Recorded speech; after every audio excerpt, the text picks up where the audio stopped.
Again, I want to welcome you all here tonight. We had a wonderful time yesterday. We got into the Word and we studied about the mystery of lawlessness, understanding the mystery of lawlessness. The mystery of lawlessness is that spiritual dynamic empowered by Hasatan to create an environment of lawlessness into which the anti-Mashiach, the lawless one, will rise. And when there is no law, then he becomes the law. And he demands that you take his mark on your right hand or on your forehead, or you will be executed. Tonight, I want to talk about another mystery. I want to talk about the mystery of righteousness. And I want to talk about what Yah is doing in the hearts and the lives of his people. And if you're ready to get into Yah's Word, are you ready to get into Yah's Word tonight? I am as well. I want to invite you to open your Bibles to Deuteronomy chapter 6, and we're going to begin with verse 1. And we're going to be talking about obeying the two Shemas of Torah. The word Shema is a Hebrew word that means to hear and obey. And the first Shema that we're going to be talking about is one that is revered by the Jewish people. It's in Deuteronomy chapter 6, beginning with verse 4. We're going to read that in just a moment. And we're going to get into also the second Shema of Torah. Many people don't know that there are two Shemas. When I say Shema, I'm speaking Hebrew and English. I'm making Shema plural. And so we're going to look at the original covenant. We're going to look at the original Shema. And then we're going to see something marvelous, something wonderful that Yah has done, in that he has provided a second Shema. And in the second Shema of Torah, we who believe upon Yeshua are going to receive special abilities, special power to be able to keep covenant with Yah.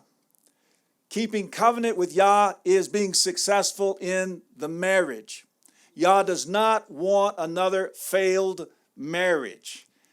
He experienced a failed marriage with ethnic Israel, and they did not keep the original Shema. They broke the covenant. And instead of casting the original Shema to the side, instead of saying they failed at it, so now we're going to do something completely different, instead, Yah has promised another Shema, and by obeying the second Shema, you are then going to have power to be able to complete the first Shema. So we're going to look at that as we get into Deuteronomy chapter 6 and verse 1. It says, "And this is the command, the laws, and the right rulings, which Yah your Elohim has commanded to teach you to do in the land which you are passing over to possess, so that you fear Yah your Elohim, to guard all his laws and his commands, which I command you, you and your son and your grandson, all the days of your life, and that your days be prolonged." And so this is Yah speaking through Moshe, speaking of his commands, commanding the children of Israel to obey him. And if they will obey him, then they will be blessed. They'll walk in his blessing, and their days will be prolonged in the land they are going up to possess. Verse 3, "And you shall hear, you shall Shema, hear and obey. You shall hear, O Israel, and shall guard to do." There it is. Hear and obey, that it might be well with you, and that you increase greatly, as Yah Elohim of your fathers has spoken to you, in a land flowing with milk and honey. Here is the Shema, the original Shema, in verse 4. "Shema Israel, Yah Eloheinu, Yah Echad." We'll say it in English. "Hear, Israel, Yah your Elohim, Yah is one, Echad." And it goes on to say, "And you shall love Yah your Elohim with all your heart and with all your being and with all your might. Now, the scripture is very clear. The way that we love Yah is by obeying him. So the original Shema commands us to obey Yah, our Elohim, with all our hearts and with all our being and with all our might. Are you fulfilling that original Shema? Are you obeying Yah with all your heart, with all your being, and with all your might? Then we go to verse 6, and I want you to see something really interesting here. This is going to tell us that the original covenant is defined by this phrase, and you shall.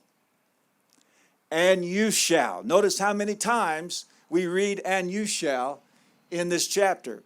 Verse 6, and these words which I am commanding you today shall be in your heart. In other words, you shall put these words in your heart. And you shall impress them upon your children. And you shall speak of them when you sit in your house. And you shall speak of them when you walk by the way. And you shall speak of them when you lie down. And you shall speak of them when you rise up. And you shall bind them as a sign on your hand.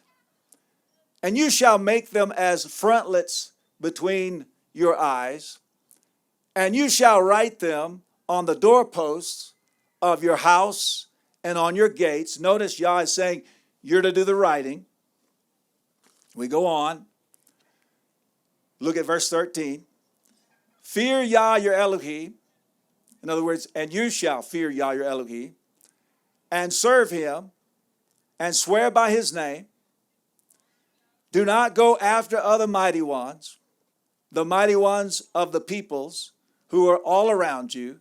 For Yah your Elohim is a jealous El in your midst, lest the displeasure of Yah your Elohim burn against you. Then he shall destroy you from the face of the earth. Do not try Yah your Elohim as you tried him in Massah. Diligently guard the commands of Yah your Elohim. In other words, and you shall diligently guard the commands of Yah your Elohim, and his witnesses, and his laws, which he has commanded you. And you shall do what is right and good in the eyes of Yah, that it may be well with you, and you shall go in and possess the good land which Yah swore to your fathers. And then we see in Deuteronomy chapter 6 and verse 24, it says, and Yah commanded us to do all these laws. This is part of the original Shema, to fear Yah our Elohim for our good always, to keep us alive as it is today. And it is righteousness for us when we guard or obey to do all this command before Yah our Elohim as he has commanded us. And then we see an interesting command in Deuteronomy chapter 10, verse 16. Notice what it says. And you shall. Have you noticed how many times we've said, and you shall? And you shall circumcise the foreskin of your heart and harden your neck no more. And so Yah put the responsibility of the circumcision of the heart on the people, that their hearts should be circumcised, that they would have a desire to love Yah the way Yah wants to be loved, and that's through obedience.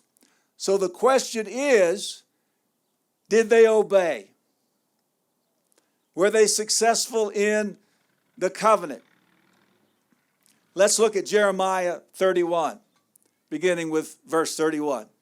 See, the days are coming, declares Yah, when I shall make a renewed or a new covenant with the house of Israel and with the house of Yehudah. And so we see that the new covenant is cut with the house of Israel and the house of Yehudah.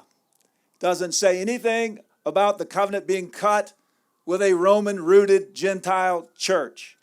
If you want to be a part of the covenant, you must be grafted in to believing Israel. That is the only way you can be a part of the new covenant. That is the only way you can participate in the second Shema of Torah. That is the only way that you can be empowered to then be able to fulfill and obey the original Shema. Look at verse 32. Not like the covenant I made with their fathers in the day when I strengthened their hand to bring them out of the land of Mizraim, my covenant, which they broke. So it says right here, they broke the covenant. Though I was a husband to them, declares Yah. He was married to them, but they did not obey. They did not circumcise their hearts. They rebelled. They committed abominations, and they broke the covenant. We see in Hebrews chapter 8, beginning with verse 7, something similar. It says, for if that first covenant had been faultless, then no place would have been sought for a second. This is talking about the marriage arrangement, the marriage covenant. If everything was fine within the context of the marriage covenant, in other words, Israel had been obeying Yah's command, then there wouldn't have been any need for a second marriage arrangement. All right? The new covenant is a second marriage arrangement. Notice it says, for finding fault with them. It doesn't say the fault was with Torah. It says the fault was with the people, with Israel. For finding fault with them, he says, see, the days are coming, says Yah, when I shall conclude with the house of Israel and with the house of Yehudah a renewed or a new covenant, a new marriage arrangement, not according to the covenant that I made with their fathers in the day when I took them by the hand to lead them out of the land of Mizraim, because they did not continue in my covenant. They did not continue to obey my laws. They did not love me through their obedience. Notice, and I disregarded them, says Yah. So we see in the scripture, we're going to go over to Jeremiah chapter 3 and pick up with verse 8. We see that Yah actually issued the house of Israel a certificate of divorce because of their disobedience. And we also see that Yehudah committed similar whorings as Israel. Let's read it together. And I saw that for all the causes for which backsliding Israel, we're talking about the 10 tribes that broke away from Yehudah and Benjamin. And I saw for all the causes for which backsliding Israel had committed adultery. In other words, went after foreign deities, was not faithful within the context of the covenant. They committed adultery against their husband, Yah.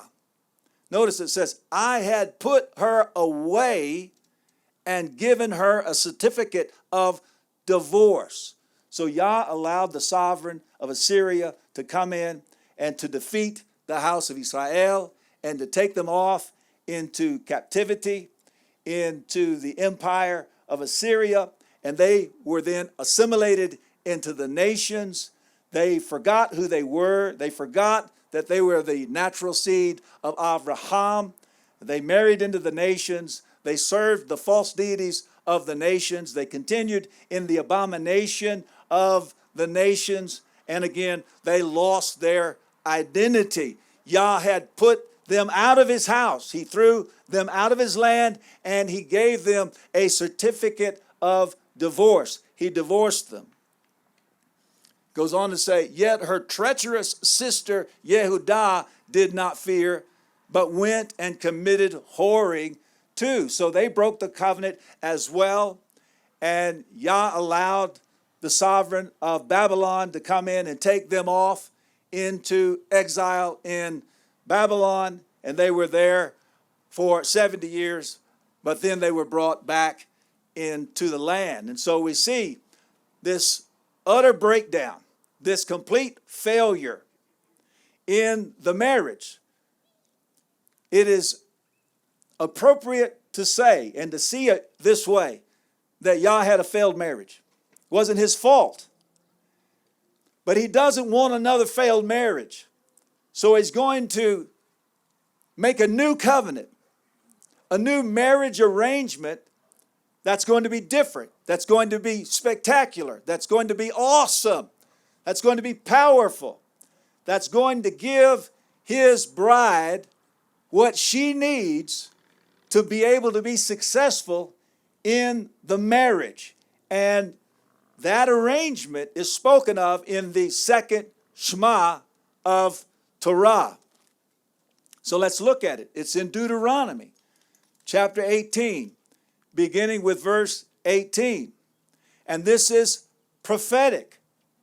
It says, I shall raise up for them a prophet like you. This is Yah speaking to Moshe, out of the midst of the brothers. And I shall put my words in his mouth, and he shall speak to them all that I command him. And it shall be the man who does not listen to my words, which he speaks in my name, I require it of him. This is the second Shema of Torah, where Yah is saying you must hear my words spoken by this prophet, the prophet like Moshe, and you must obey what he says. And we know that Yeshua came as the perfect representation of the Father on the earth. He didn't come to speak his own words. He spoke the Father's words. He didn't come to do his own will. He did the Father's will. He didn't come to do his own work. He did the Father's work. And he represented the Father to the people. And so we see right here that Yah is saying you must hear and obey what Yeshua says. You say, well, how do you know it's Yeshua? Well, let's go over to Acts chapter 3. And we'll pick up with verse 19. It says, repent therefore and turn back for the blotting out of your sins, in order that times of refreshing might come from the presence of the Master, and that he sends Yeshua Messiah, pre-appointed for you, whom heaven needs to receive until the times of the restoration of all matters, of which Elohim spoke through the mouth of all his set-apart prophets since of old. For Moshe truly said to the fathers, Yah, your Elohim, shall raise up for you a prophet like me from the midst of your brothers. Him you shall hear, you shall Shema, according to all matters. He's the last word on every matter. Whatever he says to you, and it shall be that every being who does not hear and obey, Shema, hear that prophet, shall be utterly destroyed from among the people. Now, let's go over to Hebrews chapter 8. We'll begin with verse 6. And I want to show you that the new covenant is not defined by and you shall, and you shall, and you shall. But it's defined by and I shall. Again, Yah does not want another failed marriage. So he's going to do something to ensure that his bride is equipped to love him the way he wants to be loved, and that's through obedience. He's going to take action. He's going to provide what is necessary for our success within the context of the marriage arrangement or the covenant. Look at verse 6. But now he has obtained a more excellent service, speaking of Yeshua, inasmuch as he is also mediator of a better covenant, which was constituted on better promises. In other words, Yah has made promises to us that he is going to equip us. He's going to enable us. He's going to empower us. He's going to cause us to love him by obedience so that we can be successful within the context of the marriage arrangement. Jeremiah chapter 31, beginning with verse 33. For this is the covenant or the marriage arrangement I shall make with the house of Israel after those days. The house of Israel. This is talking about believing Israel. This is talking about those who would believe upon Yeshua. For this is the covenant I shall make with the house of Israel after those days, declares Yah. Notice, I shall put my Torah in their inward parts. Who's going to put the Torah in our inward parts? Yah. And I shall put my Torah. Now, didn't we just hear in the original Shema that you were to put the words of Yah in your heart? And yet we have a promise right here that Yah says, I'm going to put my Torah in your heart. How many of you know if he puts it there, it's going to be there? I shall put my Torah in their inward parts, in their minds, so they think about how they can love Yah the way he wants to be loved through obedience. Notice, and I shall write it on their hearts. In the original Shema, it says the people were to write his word upon their doors and upon their gates. They're doing the writing. But in the new Shema, in the new covenant, Yah says, I'm going to do the writing. I'm going to put my commands, my Torah, in their minds. They're going to think about obeying me. They're going to think about loving me through obedience. And I am going to write my Torah upon their hearts. This is not talking about abolishing the Torah. What is religion thinking of? This is an internalization, internalizing the Torah, getting the Torah even closer to us, deeper within us. It's like we become the Ark of the Covenant. We have the covenant commandments written upon the tablets of our hearts. Hallelujah. And are we responsible for doing that? We're responsible for obeying the second Shema of Torah, to hear and obey Yeshua. But when we do that, then Yah said, I'm going to inscribe. How many of you know Yah can inscribe his commands on our hearts? Did he not inscribe his commands on tablets of stone? Now he's writing on our hearts. His commands become deep within us. People say, oh, you're just dragging people off into bondage. And our response to that is, it's not bondage when you want to. When you have his commands written on your heart, you want to. They're there. All of the religious talk of abolishment can't remove, can't wipe away Yah's Torah that is written on your heart. Hallelujah. I shall. He doesn't want another failed marriage. I shall put my Torah in their minds and write it on their hearts. And I shall be their Elohim, and they shall be my people. Because of what I do in them, they're going to be my people. Hallelujah. And then we see in Deuteronomy chapter 30 and verse 6. Now we read over there in Deuteronomy chapter 10, verse 16, that under the original covenant, the people were responsible for circumcising their own hearts. Did they do it? They failed at it, didn't they? Under the new covenant, Yah has made a promise right here in Torah that he's going to circumcise the hearts of those who would believe upon Yeshua. It says, and Yah, your Elohim, shall circumcise your heart and the heart of your seed, your children. Notice, to love Yah, your Elohim. He's going to cause us to love him. He's going to do a work in us, and that work is going to cause us to love him. People say, why do you want to obey the Bible? Why do you want to obey those commandments? And our response to that is, he's caused us to. Blame Yah. He did it in us.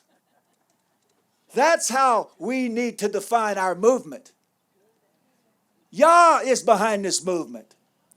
Yah has done something supernaturally. He's done something by His Spirit. He is causing His children to love Him through obedience because He equips His children. He gives us what we need. Hallelujah. Let me read it again. And Yah, your Elohim, shall circumcise your heart. Who's going to do it? Yah. And the heart of your seed. That's a promise for your children. To love Yah, your Elohim. Notice, with all your heart and with all your being, so that you might live. Now, these are the same words that we read just a moment ago in Deuteronomy chapter 6. When in the first Shema, we have the commandment to love Yah with all of our hearts and with all of our beings. They failed. Now, in the second covenant, we see that Yah is causing us to love Him with all of our hearts and with all of our being. Hallelujah. In essence, we're fulfilling the first Shema by what He's doing in us and through us. Now, we go over to Colossians chapter 2. We begin with verse 11. And we see that the circumcision of Messiah is the fulfillment of the promise that Yah made in Deuteronomy chapter 30 and verse 6. Yah said, I'm going to circumcise their hearts. And notice what we read here in Colossians chapter 2, beginning with verse 11. In Him, in Yeshua. How did you get in Yeshua? You obeyed the second Shema of Torah. You listened to Yeshua and you obeyed Him. You believed upon Him. You obeyed the second Shema of Torah and you became in Him. It says, in Him you were also, notice, circumcised. With a circumcision not made with hands. This is talking about the circumcision of the heart. In the putting off of the body of the sins of the flesh. And Yah is going to empower us by His Spirit, by His breath, to be able to overcome the evil inclinations that reside in our flesh. It says, by the circumcision of Messiah. So, who is circumcising your heart when you believe upon Yeshua? Messiah. Having been buried with Him in immersion. Praise Yah, we got down in that Platte River today and we water immersed 23 people. 23 people received the circumcision of Messiah. And they were buried with Him in immersion. It says, in which you also were raised with Him, resurrected, to walk in a new life. In which you also were raised with Him through the belief in the working of Elohim, who raised Him, Yeshua, from the dead. And you being dead in your trespasses and the uncircumcision of your flesh, He has made alive together with Him, with Yeshua, having forgiven you all trespasses. Now, this is a very important point to understand. When you submit to water immersion and you receive the circumcision of Messiah, you receive the want to heart. You receive the want to obey. But you also receive the power to be obedient. Again, Yah doesn't want another failed marriage. He's going to do something supernatural, something powerful within you to assure that the marriage is a success and that you're able to love Him through obedience. Now, let's look at Ezekiel chapter 36, beginning with verse 25. Notice, it says, "And I shall sprinkle clean water on you, and you shall be clean from all your filthiness, and from all your idols I cleanse you." Now, Yeshua is the fulfillment of the red heifer. And that's another teaching. But he's the fulfillment of the red heifer and the water for uncleanness. And when we believe upon him, then we are sprinkled with clean water. What came out of Yeshua's side when he was pierced, when he was on the tree? Blood and water. The blood is to deal with our sins. The water is to deal with our uncleanness. Hallelujah. It says, "And I shall sprinkle clean water on you, and you shall be clean from all your filthiness, and from all your idols I cleanse you." Now, before we get too far in this, we need to make the point. Who is doing this? It says, "And I shall." Did we not already make the point that in the new covenant is defined by the phrase, "and I shall"? "And I shall sprinkle clean water on you, and you shall be clean. From all your filthiness and from all your idols, I cleanse you." Verse 26, "And I shall give you a new heart." He doesn't put a Band-Aid on the old heart. You get a new heart. It's the want to heart. It's what we just mentioned. You get the want to obey. You don't have the want to obey if you don't get the want to heart. There's a lot of people in religion, they're in religion, but they don't want to obey. The problem is they don't want to. They're in religion, but they never received the want to heart. To have the want to, you have to get the new heart. The old heart doesn't want to. The old heart is an "I don't want to obey" heart. Before you believed in Yeshua, did you want to obey? No, you did not want to obey because you had the "I don't want to obey" heart. To start obeying, you have to get the "I want to" heart. And that happens when you believe upon Yeshua. "And I shall give you a new heart and put a new spirit within you." Notice, "And I shall take the heart of stone out of your flesh." What is the stony heart? The "I don't want to obey" heart. The heart that rebels and resists. Yah says, "I'm going to take the heart of stone out of your flesh. I'm going to give you a heart transplant." Have you had a heart transplant? "And I shall give you a heart of flesh," one that's moldable and shapeable and makeable, one that wants to love Yah the way he wants to be loved through obedience. Verse 27, "And put my spirit within you." There's the power to right there. So you have the want to, and you get the power to. Now that is a winning combination. You're going to have a successful marriage with Yah if you have the want to and the power to be obedient. Now, what does the original Shema require of us? To obey. To hear and obey. Were they successful at that? They failed, didn't they? They broke the covenant. Why? Because they didn't want to hear and they didn't want to obey. And they committed abominations and went whoring after false deities. They were unfaithful within the marriage covenant. Now Yah has done something and is doing something in the lives of all those who would believe upon Yeshua to empower them and equip them for success in the marriage.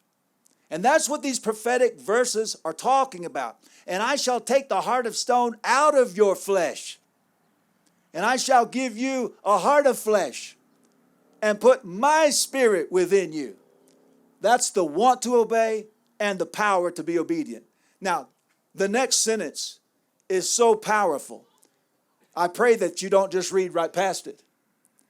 And I shall cause you to walk in my laws and guard my right rulings. I shall cause you to walk in my laws and to obey my right rulings, and you shall do them. Again, when people say, why do you obey the Bible? Why are you concerned about keeping commandments? You say, well, blame it on Yah. He has caused me. It's His work in me. It was His desire for me to be obedient. And I had to believe and submit to water immersion and receive the circumcision of Messiah. But when I do that, He equips me and empowers me. I didn't get up this morning and go, I got to obey the Bible today. No, obeying the Bible gives me great joy. Pleasing my spouse within the context of the marriage gives me great joy. And He's done this work in me. So He gets all the praise. And we will be rejoicing and praising Him throughout the endless ages of eternity for the work that He's done in us, because He provided a second Shema of Torah. The first one, they disobeyed, they disregarded, they didn't listen, they didn't obey. But right in Torah, we see the second one as a prophecy. There's coming a time after Yeshua fulfills His mission. He dies on the tree, He's buried, He's raised, He ascends to the right hand. That every person who believes in Him and is willing to obey the command to be water immersed and receive the circumcision of Mashiach will receive all that they need to be successful in the marriage, to a praise, an eternal praise to Yah. There is something new about the new covenant. I understand what they mean when they say renewed covenant. It's the same 2 houses. It's the same 10 words. But there is something new about the new covenant. It's the way that Yah deals with us. It's what He provides for us. He commanded them to be responsible. They failed. And so now He's done something. He's taken it upon Himself to empower us, to enable us to be able to love Him the way He wants to be loved, through obedience. So by obeying the second Shema of Torah, you are empowered to obey the first Shema of Torah. It's not like Yah said, oh, they failed at that. That was a bust. We're not going to do that anymore. We're going to do something completely different. He didn't disregard His own commands.